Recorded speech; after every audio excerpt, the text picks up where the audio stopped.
Bonsoir à tous. Dans les titres de l'actualité ce soir, soutenance de thèse à l'université d'Abomey-Calavi, Mohamed Nazif El Hadji Alassane Moutawakilou est désormais docteur à la faculté des sciences et techniques. Après avoir présenté les résultats de ses recherches sur la contribution au contrôle de qualité microbiologique, physico-chimique et toxicologique de quelques aliments de grande nécessité, il s'en sort avec la mention très honorable.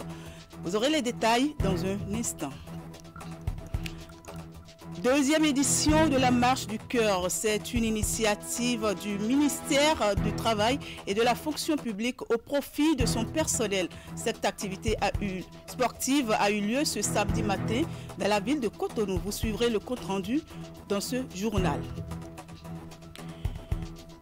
Et puis, la Fédération béninoise de boxe et ses différents acteurs ont tenu mercredi dernier au siège à Cotonou leur conseil fédéral pour le compte de 2024. Au menu des travaux, la présentation des différentes activités menées au cours de la saison 2023 et la validation du plan d'activité de la saison 2024. Candide Hououetor nous en donnera les détails en fin d'édition.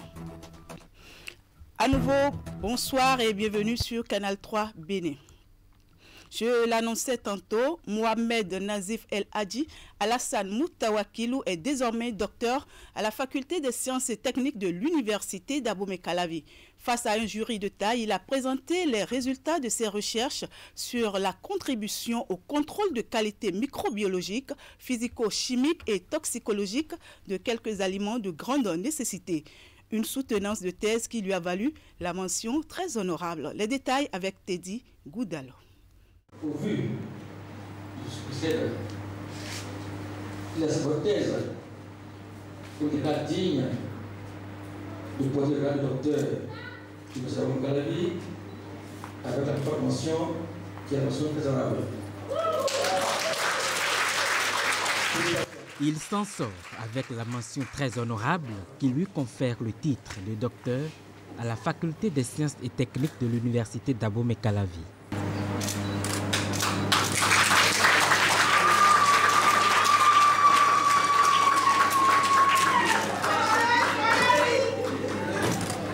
Mohamed Nazif El Hadji Alassane Moutawakilou vient ainsi de défendre sa thèse dont les recherches ont porté sur la contribution au contrôle de qualité microbiologique, physico-chimique et toxicologique de quelques aliments de grande nécessité.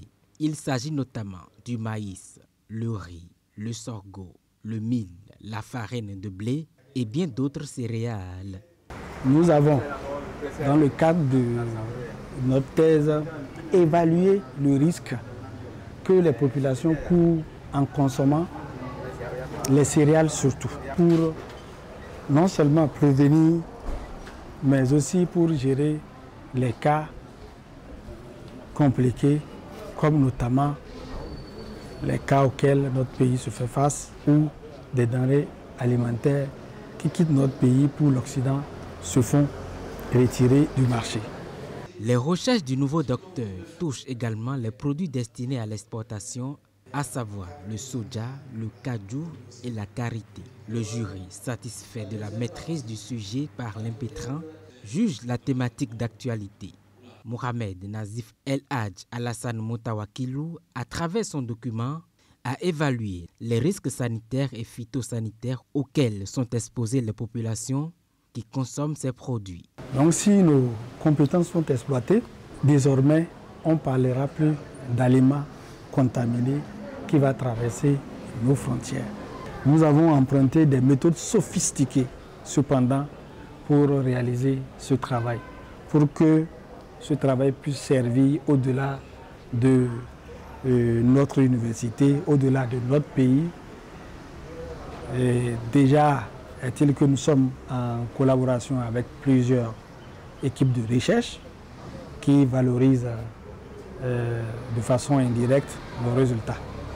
Sachant pouvoir compter sur la clairvoyance des décideurs, Dr Mohamed Nazif El Hadji Alassane Moutawakilou appelle le pouvoir public au secours afin de garantir la sécurité alimentaire aux populations. Félicitations donc au nouveau docteur. Dans un tout autre contexte, la 3e édition de l'opération Domaine sécurisé s'est achevée vendredi. Cette initiative du Centre multinational de coordination maritime Zone E de la CEDEAO a rassemblé les forces navales du Bénin, du Nigeria et celles du Togo. Durant 4 jours, les différents équipages ont mené conjointement des exercices militaires, mais aussi des patrouilles en mer. L'opération a favorisé la mise en commun des ressources des pays membres de la zone E et renforcé la capacité d'action des forces et agences de sécurité maritime dans la lutte contre la criminalité maritime. La cérémonie de clôture de l'opération s'est déroulée à la base navale de Cotonou. Retour ici sur les temps forts de cette cérémonie avec Maël Leroux-Belou et Rachidi Soubiro. Voici la première image forte de la journée. Les échanges chaleureux entre le commodore du Centre maritime multinational de coordination de la zone E et le général de brigade Abdoul Baki Sani Bachabi. Les deux hommes marchant côte à côte ont effectué la revue des troupes devant l'entrée de la base navale de Cotonou, donnant ainsi le top de cette cérémonie de clôture. Après 4 jours d'activité conjointe, les différents équipages qui ont pris part à l'opération Safe Domain Free se retrouvent pour faire un bilan. Cette opération s'est déroulée dans un parfait esprit de solidarité et d'entente, ce qui témoigne de notre volonté commune de lutter contre les actes d'insécurité dans nos eaux. Les différentes opérations qui ont été jouées ont permis d'une part de développer les capacités de centres de coordination et d'autre part d'améliorer les capacités de conduite des unités navales, des équipes de vidistes embarquées appuyées par la 3e dimension. Cette 3e dimension a contribué à l'obtention de résultats édifiants durant l'opération Safe Domain Free, de quoi susciter une vive satisfaction. C'est également le moment de mentionner et de témoigner ma satisfaction de l'amélioration des performances qui s'est traduite par l'intégration de la dimension aérienne durant l'opération Safe Domain 3 et ceci ne saurait nous laisser insensibles. Les navires qui ont appareillé dans les eaux béninoises à partir du 5 août ont été déployés en mer pendant 4 jours et 4 nuits avec à la clé l'accomplissement de différentes missions. On a eu à déployer 4 navires, 2 navires de la marine nigérienne, un navire de la marine togolaise et un navire de la marine béninoise. Ces navires, pendant la période d'opération, ont conduit des patrouilles de dissuasion pour lutter contre la piraterie. Ils ont conduit des exercices en mer, incluant la lutte contre la pêche illégale, non déclarée et non réglementée. Aussi, ils ont conduit la lutte contre les trafics illicites en mer et était aussi une occasion d'entraîner leur équipage. Les différents officiers présents ont été gratifiés par le Centre maritime multinational de coordination, geste d'une forte symbolique et qui a mis fin à l'opération Safe Domain 3. On s'intéresse à présent au 5e Forum international de la démocratie participative en Afrique qui se poursuit à Cotonou. À la fin de la 2e journée de l'événement qui réunit près de 800 acteurs du développement à la base, l'une de nos équipes s'est rapprochée du président de l'Association des maires du Mali afin de recueillir son avis sur ce rendez-vous et les questions en débat. Voici un extrait de ses propos. Quand vous n'avez pas la confiance, quel que soit votre dynamisme, vous ne pouvez absolument faire au niveau communal. D'abord, vous êtes élu sur la base de la confiance. Et pour, en tout cas, asseoir cette base, il faudrait que vous, en retour, vous dites, en tout cas, à ceux qui vous ont mandaté, ce que vous faites. Ce que vous faites dans les deux sens. Parce que d'abord, vous ne pouvez absolument rien faire sans argent. Et qui paye l'argent, ce sont les citoyens. Et quand vous prenez de l'argent avec eux, alors vous les utilisez. En retour, il faudrait leur dire, voilà, les 100 francs que je vous ai pris, je les ai mis dans ça. Comment améliorer la gouvernance au niveau local? comment faire en sorte que la population puisse en tout cas s'intéresser à la chose publique au niveau local. Comment faire que les couches que nous accompagnons, c'est-à-dire que pour lesquelles nous travaillons, que ce soit la couche juvénile, que ce soit la jeune féminine, puissent être au cœur de nos préoccupations. Donc c'est en fait des thèmes qui se suivent et l'OIDP a vu clair et a vu juste, en tout cas, que nous nous retrouvions ici aujourd'hui à Cotonou pour discuter encore et rafraîchir nos mémoires. Parce qu'ici, nous recevons et nous donnons. Donc moi, je pense que ça a été une très belle rencontre et ça a été une vision que nous partageons tous, que ce soit à Bamako, que ce soit à Maputo, que ce soit à Dakar, que ce soit à Cotonou. Quittons Cotonou pour nous rendre dans le département du Borgou, précisément dans la ville de Parakou, qui a accueilli mercredi dernier la 4e réunion transfrontalière de lutte contre le charbon bactéridien entre le Togo et le Bénin. Cette séance qui a réuni les acteurs impliqués dans cette lutte vise à faire le bilan de plusieurs années de mise en œuvre du projet. Cet atelier qui marque en effet la fin du projet de lutte contre le charbon bactéridien est l'occasion pour les acteurs togolais et béninois d'évaluer les possibilités de pérennisation des acquis. Voici le reportage d'Epiphane Tchabi et Socrate Adantode. Cette rencontre bipartite entre le Bénin et le Togo est une occasion de faire le bilan de la mise en œuvre du projet de lutte contre le charbon bactéridien, une pathologie qui a longtemps ravagé petits ruminants, bovins, éleveurs et autres populations dans les deux pays. Financé par l'UEMOA, ce projet arrivé à terme va faire l'objet d'une évaluation profonde à travers cet atelier. La présente session nous permettra donc de faire le point de la mise en œuvre des recommandations formulées lors de la 3e réunion transfrontalière tenue au Togo, faire le bilan de l'exécution du projet de lutte contre le charbon bactérien dans chaque pays, dégager les acquis engrangés dans la lutte contre cette zoonose au cours des 10 dernières années, dégager les contraintes liées à la lutte contre le charbon bactérien afin de les lever ou, à défaut, de les aplanir, faire des suggestions et des recommandations en vue de renforcer les capacités de la lutte contre cette zoonose.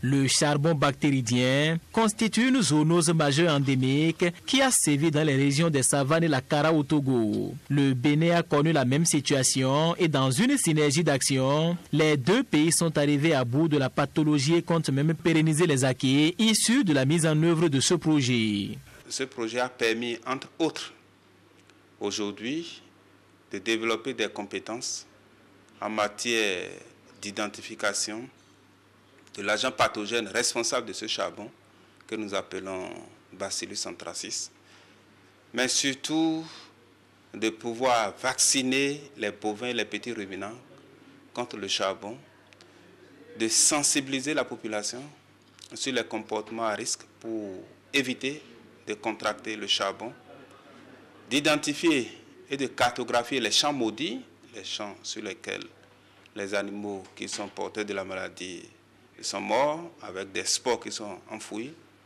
de baliser ces champs pour éviter l'accès des animaux, mais également de la population à ces zones qui sont contaminées. Disons qu'aujourd'hui, au niveau du Togo, ce qu'on ressent, c'est que depuis 2014, il y a 0 cas de mortalité humaine. Depuis 2014. Et puis depuis 2020, il n'y a plus de cas de charbon bactéridien au niveau des animaux. Plus de foyers depuis 2020. Ensuite, on peut dire également qu'au jour d'aujourd'hui, il y a eu un changement de comportement de la population vis-à-vis de la consommation des viandes cadavériques. Il y a une prise de conscience. Au terme des travaux de cet atelier de Parakou, les participants venus du Bénin et du Togo repartent avec le sentiment de devoir accompli du fait des succès enregistrés dans la mise en œuvre de ce projet. Dans un tout autre registre, la foire départementale agro-pastorale des collines, en abrégé FODACO, est à sa 5e édition. Les activités de cet événement qui se tient dans la ville de Savalou sont lancées ce samedi. Qu'est-ce que la FODACO et quelle est la vision derrière une telle initiative? Conrad Baguidi, président de l'association pour le développement de la commune de Savalou, structure organisatrice, nous donne ici des précisions dans cet élément. Il est au micro de Hugues Vignigbe. La foire agro-pastorale, qu'on appelle communément FODACO, foire départementale agro-pastorale, donc des collines, est une foire que nous avons commencé à organiser depuis 2020. 2020, c'est l'année pendant laquelle nous avons été choisis comme pour présider l'association, l'ADCS, l'Association pour le développement de la commune de Savalou. Et très vite, nous nous sommes inspirés des axes stratégiques de développement qui sont pensés par les membres fondateurs de cette association, dont je fais partie, pour essayer d'identifier les leviers sur lesquels il était opportun de proposer des projets de développement pour la commune de Savalou. L'agriculture est pratiquée par 80% de notre population, l'élevage un peu également, donc ça me paraissait très vite, ça me sautait à l'œil comme étant la clé principale qu'il fallait tenir pour essayer d'accompagner des initiatives ou projets dans ce secteur-là pour que notre commune puisse très vite émerger. Donc nous avons proposé en août 2020 d'organiser les journées de l'agriculture. Et ça semble avoir été intéressé le ministre Gaston Kossi-Dossoui, qui est venu clôturer ce moment-là et qui a trouvé que c'était une bonne initiative qu'il fallait donc développer. L'année suivante, la deuxième édition a été départementale.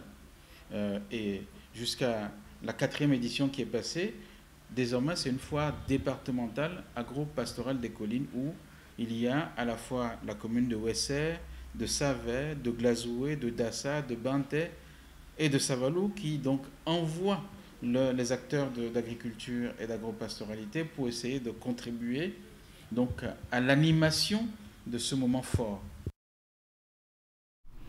Et toujours dans ce cadre, sachez que c'est par une caravane dans les communes concernées que la foire départementale agro-pastorale des collines FODACO a démarré. Comme il est de coutume, plusieurs activités sont au menu de l'événement qui prend fin le vendredi 16 août prochain. À noter également que quelques innovations sont prévues. Pour en savoir davantage, retrouvons le président de l'association pour le développement de la commune de Savalou qui n'a pas manqué de lancer un appel au peuple béninois au sujet de la fête de l'Igname.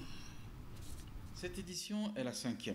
Donc 5e édition qui va donc démarrer, on va dire, ce jour même, parce que la foire se déroule en 2 parties.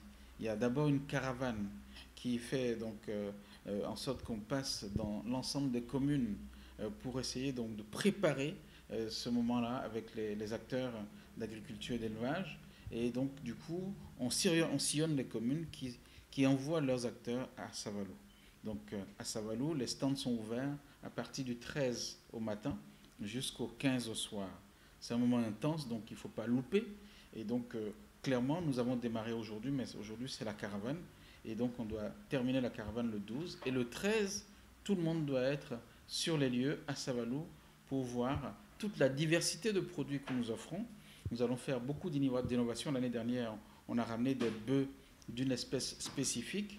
Ils ont été tous vendus. On a fait des activités de pisciculture. On a eu plein d'activités de transformation également, que ce soit du manioc, du maïs, du soja, du riz. Enfin, il y a beaucoup de produits qui sont des produits locaux. Et donc, notre objectif cette année, c'est que nous travaillons sur des produits à plus forte valeur ajoutée en matière de transformation, toujours dans le même but, faire en sorte que nos agriculteurs, nos éleveurs puissent s'enrichir avec leurs produits en innovant. Et c'est comme ça qu'on pourra avoir une agriculture d'échelle qui pourra devenir le grenier, un des greniers du Bénin. Nous avons des moments, comme on l'a toujours fait d'ailleurs, des moments d'échange, des moments de présentation où on a des experts qui arrivent dans différents domaines pour parler, pour certains, par exemple, des problèmes de la transhumance, parce qu'on parle d'agriculture et d'élevage, c'est clairement une des problématiques importantes dans nos localités. On a des gens qui arrivent, des communicateurs, qui arrivent pour plancher sur ou bien des itinéraires techniques, ou bien des problèmes liés au réchauffement climatique, ou bien des problèmes liés à l'emballage, à la transformation de produits, à la conservation de produits. Il ne faut pas laisser se compter la 15 août à Savalou. Il faut vivre la 15 août à Savalou. La 15 août à Savalou n'est plus une information qu'on doit recevoir, mais il faut venir la vivre. Elle ne se raconte plus, elle se vit. Donc nous invitons tout le monde à venir à Savalou. Dès lundi jusqu'à la fin de la semaine, il y a de nombreuses activités au Palais Royal, mais également à la foire départementale agro-pastorale. Et le 16, nous allons clôturer tout ça avec une belle montée sur les collines les plus hautes atteignables du Bénin, qui sont dans l'arrondissement de Pataba. Donc on fait une randonnée pédestre sur les collines pour voir de la nature et profiter après avoir mangé beaucoup d'yam pilé la veille et l'avant-veille. Chers téléspectateurs, je vous invite donc à faire le déplacement de Savalou pour vivre l'événement. En titre également, je vous le disais, le ministère du Travail et de la Fonction publique a organisé ce samedi matin la 2e édition de la Marche du Cœur au profit de son personnel. Cette activité sportive vise à encourager les agents à l'exercice physique et à l'adoption d'habitudes bénéfiques pour leur bien-être. La marche s'est déroulée suivant un itinéraire bien défini dans la ville de Cotonou. Suivez dans ce reportage le déroulé de l'activité avec Marlène Azinoui. C'est ici, au ministère du Travail et de la Fonction publique, que démarre la Marche du Cœur. Elle s'est déroulée suivant un trajet bien tracé avec plusieurs kilomètres parcourus par ces marcheurs.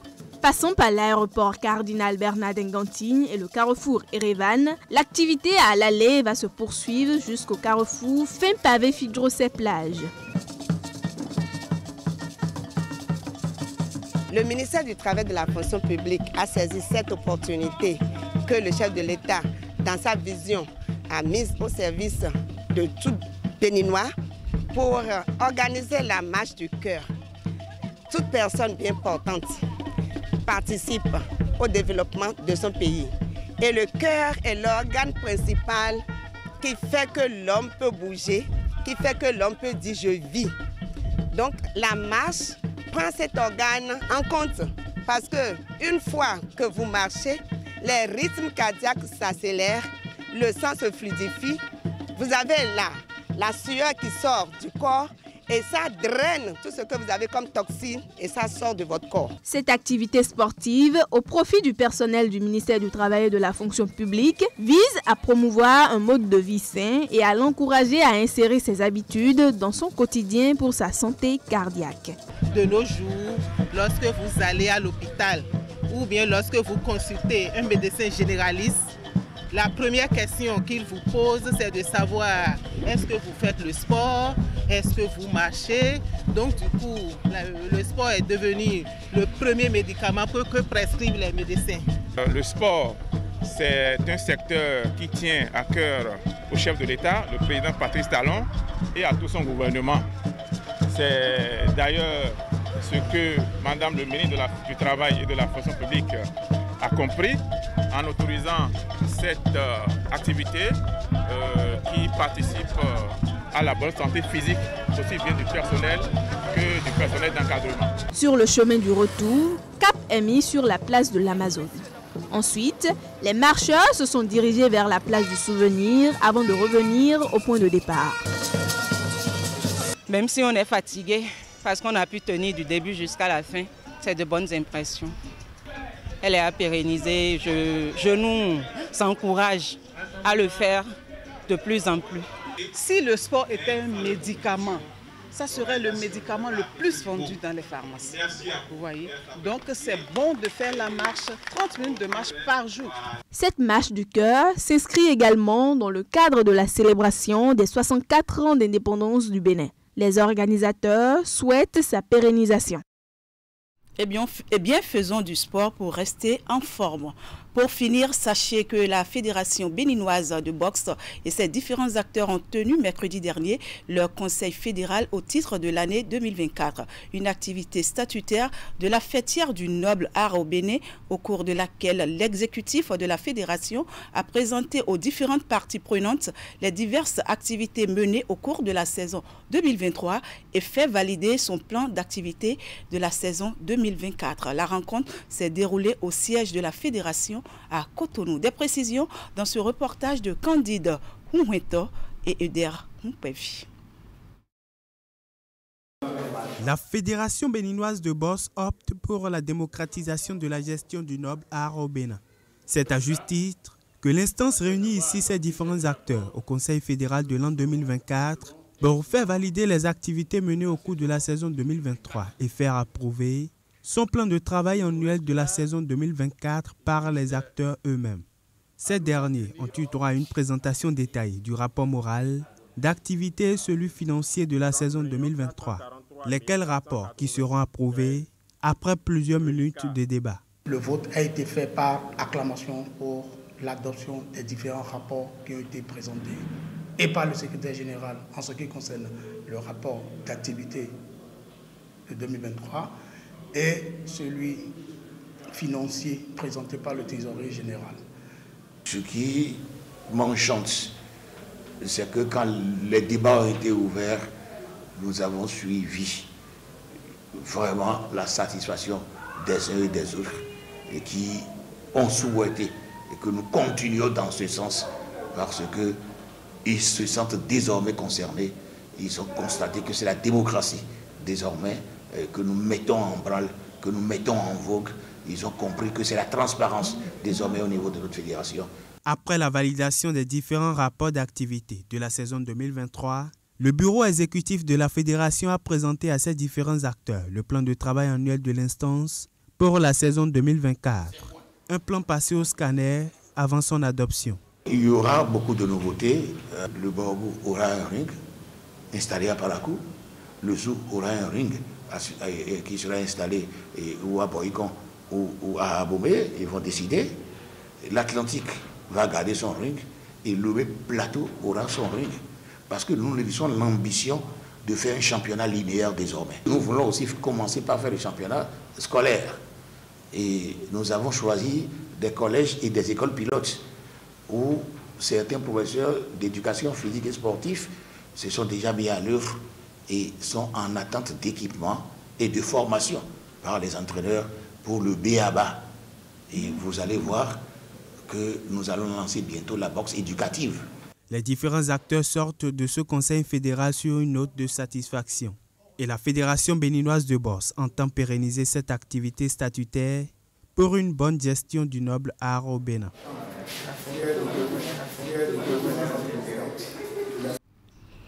Mesdames, Messieurs, ce sera tout pour ce journal. Merci de l'avoir suivi et merci également à toute l'équipe de préparation, de réalisation et de diffusion. Bonne suite du programme sur Canal 3 Bénin et bon week-end à vous. À demain.